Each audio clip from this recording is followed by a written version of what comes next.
2024台湾地区领导人选举蓝白合首次磋商在刚刚过去的周末登场，不过据岛内媒体报道，并不顺利。中国国民党与民众党双方就最关键的如何产生最强候选人的方式上分歧未能弥合，蓝白合再生变数。但岛内仍有超过60%的民众希望下架民进党。距离投票还有2个多月，蓝白双方能否化解分歧，实现合作下架民进党的目标呢？14号，中国国民党派出侯友宜竞办执行长金溥聪、国民党秘书长黄建庭，民众党派出柯文哲竞选总干事黄珊珊、竞选办主任周瑜修，双方在台北福华大饭店进行蓝白力量整合会议，被岛内舆论称为蓝白合迈出的关键的第一步。但磋商后的更多报道显示，蓝白双方分歧仍很大，在关键的谁当副手的问题上没有谈妥。中国国民党方面主张开放式初选，民众党则坚持以民调决胜负。故意提出一个就一看就知道很难实现的，我看他也没有打算要合作。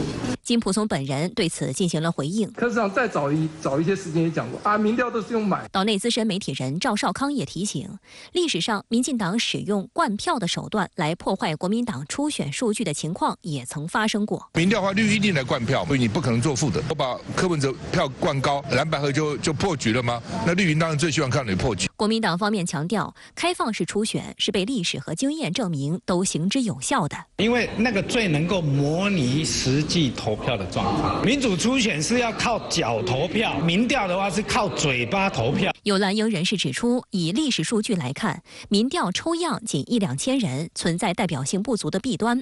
以去年台北市长选举为例，蒋万安的民调数据跟其他候选人的相当，但蒋万安最终高票当选。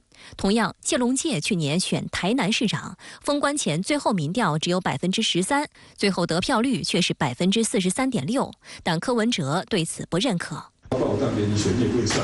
但柯文哲也没有宣布蓝白合破局，他要求国民党及侯友宜竞选办公室提出其他具体可执行、可信的替代方案。我认为你的方法不好嘛，对不对？那你有没有其他提出的替代方案？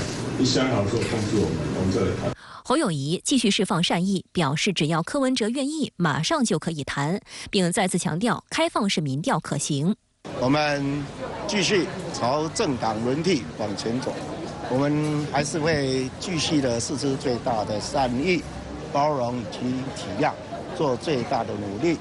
参与14号磋商的侯友宜竞选办公室执行长金溥聪对柯文哲的态度深感不解。昨天不是谈得很好吗？怎么今天突然一下我说并名的并名？其实他们早上也有告诉我们，原来是答应下周2要谈的。如果你对我们提的方案有一些不满，是不是能够来试着大家消除、提出各自改？不应该是就是说你不照我的方式，我们就不谈了。只要民众党提出任何时间、任何地点，我们全力配合。台媒美丽岛电子报公布的最新民调显示，4位参选人中，赖清德支持率为36%，仍居第一；侯友宜的支持率为19.8%，已超过柯文哲的17.2%，而郭台铭的支持率下滑至6.2%。对此，有分析认为，国民党支持者已离开郭台铭，而柯文哲的民调也下滑，则表明蓝营找韩国瑜辅选是正确的策略。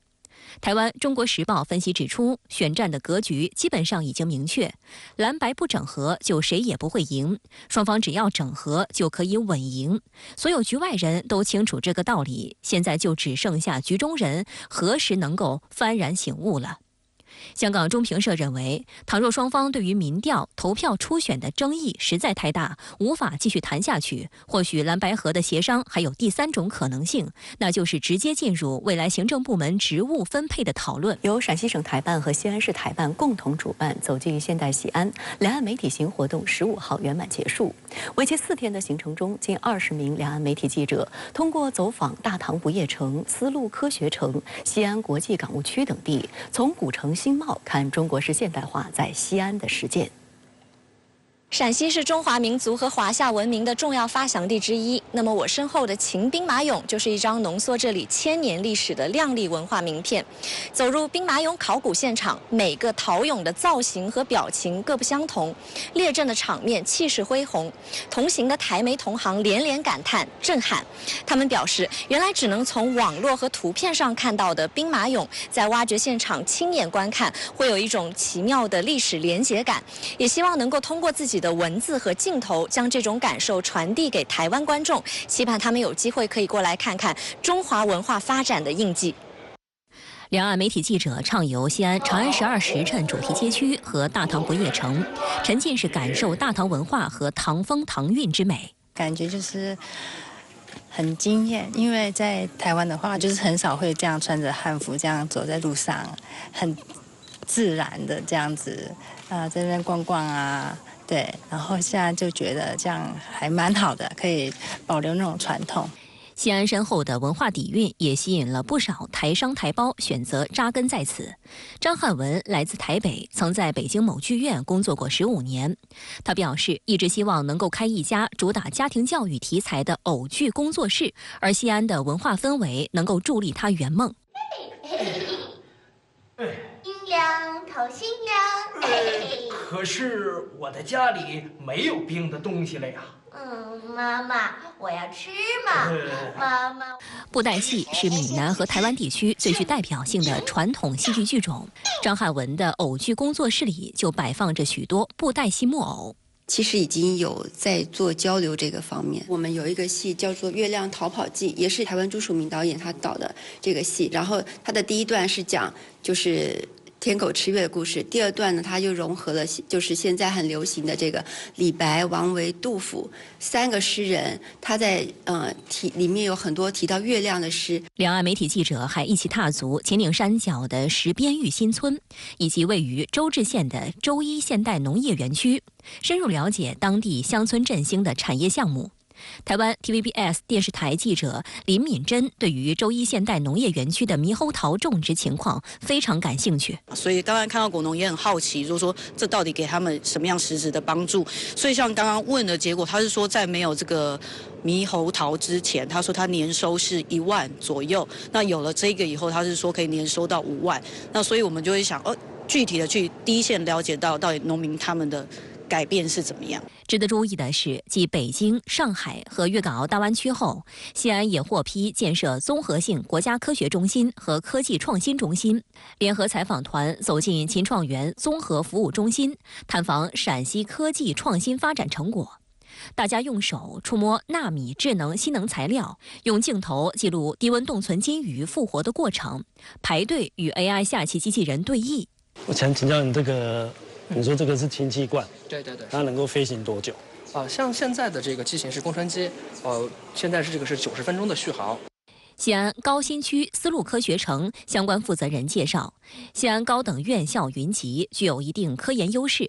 西安高新区积极借鉴深圳前海的发展模式，打造秦创园科创基金小镇，给企业提供金融方面的支持和投资。我们规划就是计划引进就是130家金融机构，目前已经入驻60家了啊，助力高新区的就是我们丝路科学城的产业能够做大做强。作为古丝绸之路的起点，西安具有城东起西、连接南北的重要战略位置。今年是共建“一带一路”倡议提出10周年，从西安国际港站开出的一列列中欧班列长安号，就见证着西安深入融入共建“一带一路”的故事。我今天参访了这个康佳这个家电的公司，其实也蛮特别的。他们有80%的产品是销往到欧美的，而且是运用这个中欧班列的优势，它的商品其实可以很及时的就运往到它的客户手中。我觉得这对企业来讲，它是一个非常便捷，而且是降低成本非常好的方式。